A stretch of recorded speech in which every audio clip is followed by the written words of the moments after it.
Hey everyone, welcome back.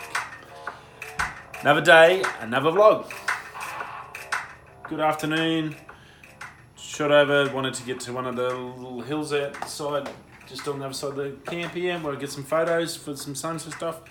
Haven't had a chance to look at them yet in the old Canon M50, but you're gonna get out there and have a look. I think I've got a couple of good ones. Just a bit of, I guess, preemptive sort of cased out where I can and can't get stuff. I've got to think of some ideas to use this lens ball I got. eBay was only like $5. I thought, I might be able to get something. I think a little bit of funky, I'll work that out. I think it'll come in handy. Definitely worth it. Yeah, so cased a few little things out, got some ideas of what I can use and that for some landscape stuff there, so I was pretty happy with that. It was a little bit further than what I thought. It's a fair old walk, so I had to couldn't hang around there too long, need to get back before it was dark, so all good. Not too much today on the news front, but we're going to shoot straight in and get it done. A couple of things I wanted to talk to you about anyway. We'll go through the tech stuff first. AMD, the big boys, have been on fire with their gaming stuff lately. Graphics cards smashing the crap out of Intel.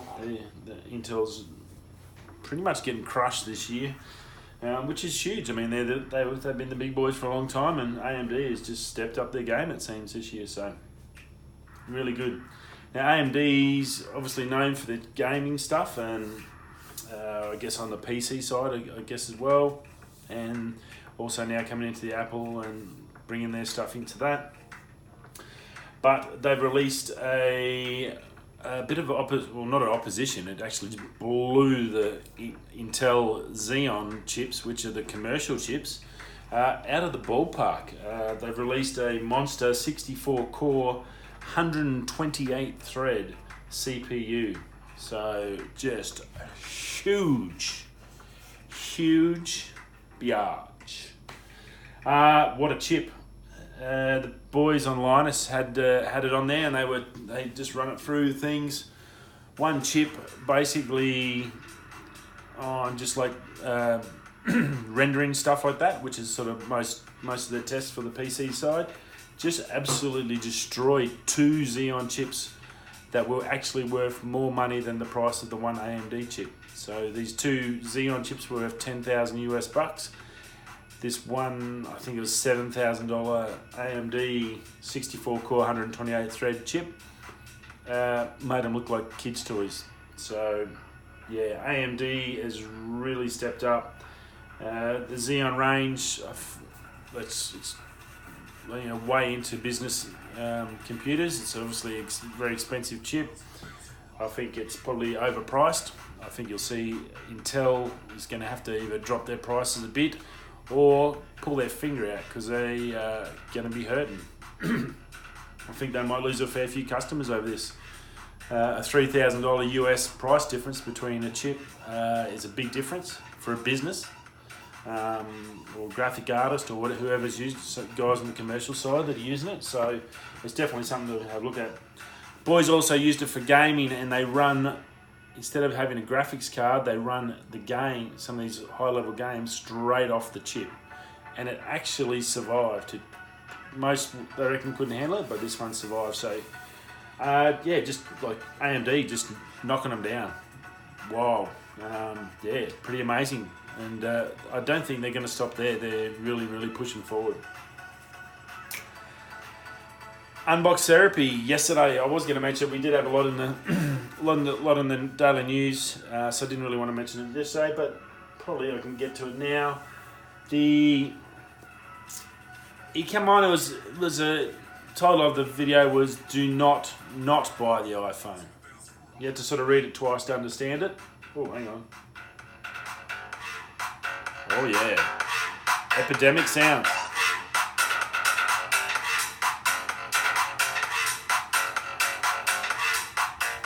I've got to save that song. Beast, I've got that song saved. I'll have to use that in one of my videos.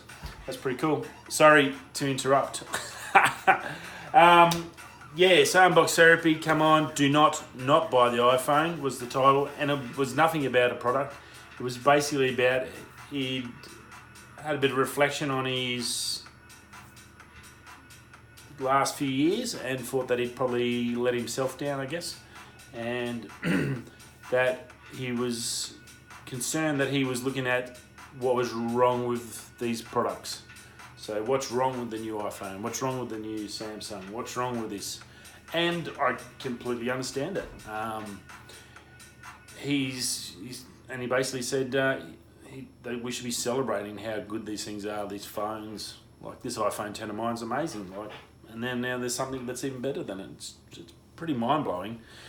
I remember 2007 when I seen the iPhone, the first iPhone, in New York. I was on holidays in New York with my sister, and I went into the Apple store and seen this phone. It was like, and to tell you a story about that, it was, I had a Sony Ericsson because I hated Nokias. And the reason I hated Nokias, because Nokia, I think you had like I can't remember what the buttons were, but Sony Ericsson was yes or no. So it was a simple question. Do you want to answer the call? Yes. No.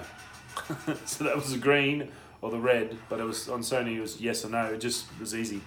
But like trying to text was a friggin' nightmare, and those people are old enough to understand when you had to push one button 3 times just to get one letter. There was no texting. We still rang everyone.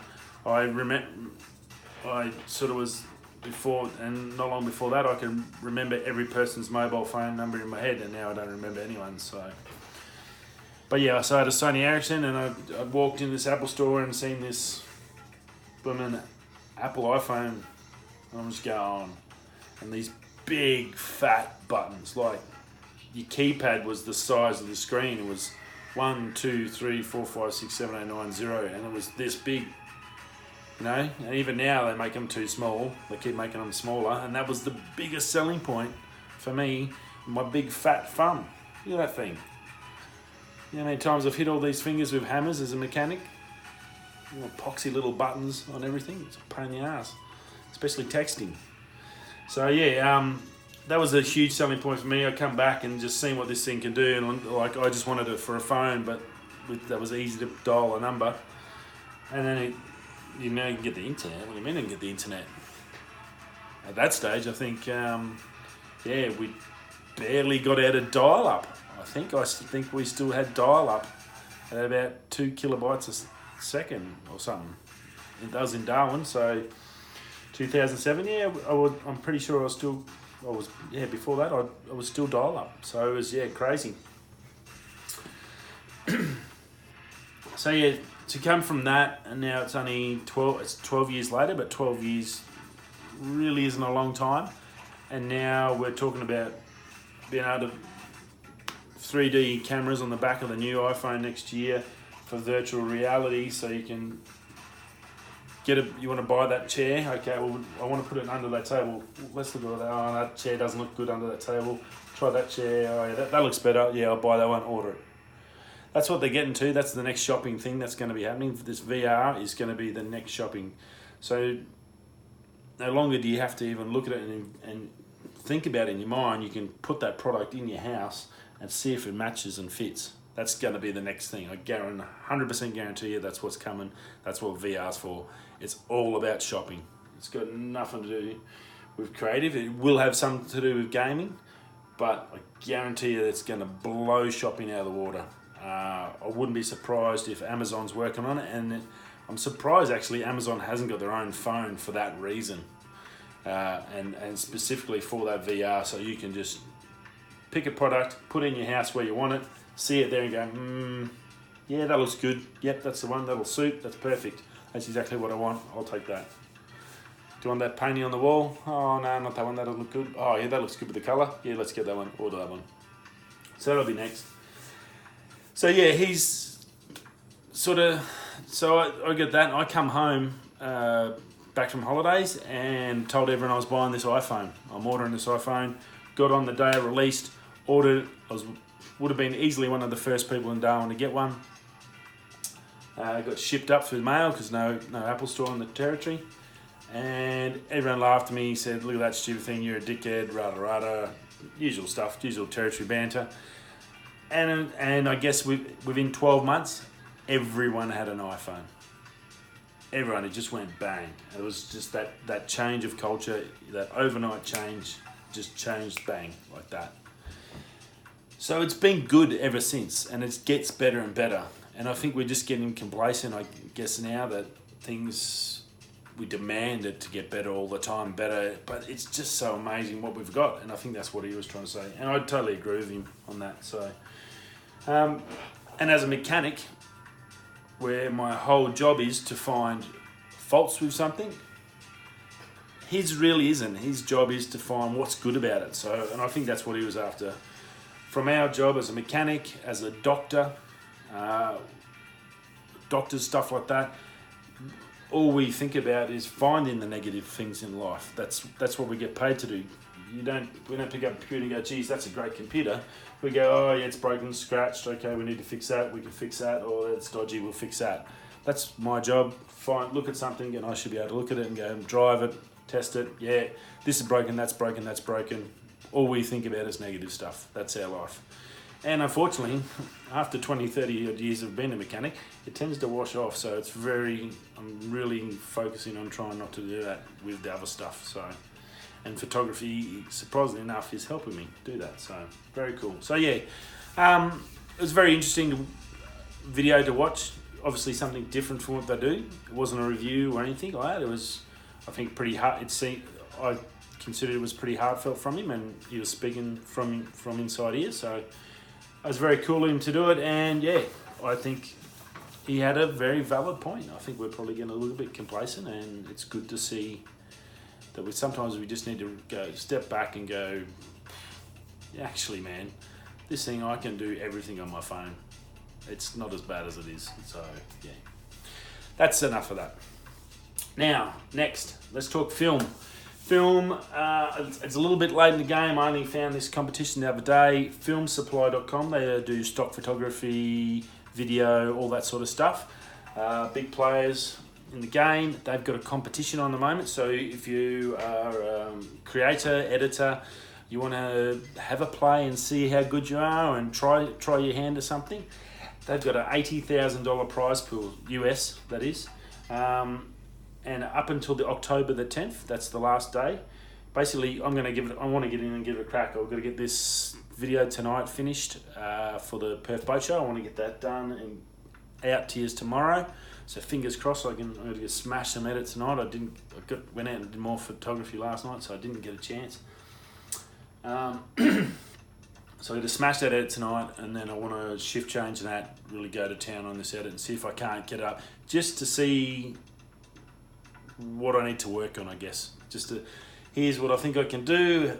Am I any good? And see if I can get some feedback from them to see, well, okay, yeah, I'm really nowhere near the mark. That's probably why my videos aren't going. What do I need to work on? Maybe they can give me some tips on what I can do and how to do it and get to that next level. But it's also a possibility for you guys that are fairly good. Get on there, you might win a chance of $80,000. That's a lot of money in any man's language. Really, really cool. As I said, it finishes October the 10th. You've got to make a 60-second film, so it's a minute, which is really a piece of cake. I struggle to make anything under a friggin' hour because I just try and fit as much in as I can. I can't help myself. Same as these vlogs, I keep going out to 15 to 20 minutes. I'm trying to keep them to 10 minutes, so it's not too long for you, but yeah, once I start talking, the motor just turns on. So yeah, filmsupply.com, it's called Edit Fest. It closes on October the 10th. For that period, once you register, you get free use of all their stock footage and everything on their site. You just take what you want and create something for 60 seconds. There's 3 different categories. There's a movie trailer, there's a sailor product, and there's another one, which I've got it here.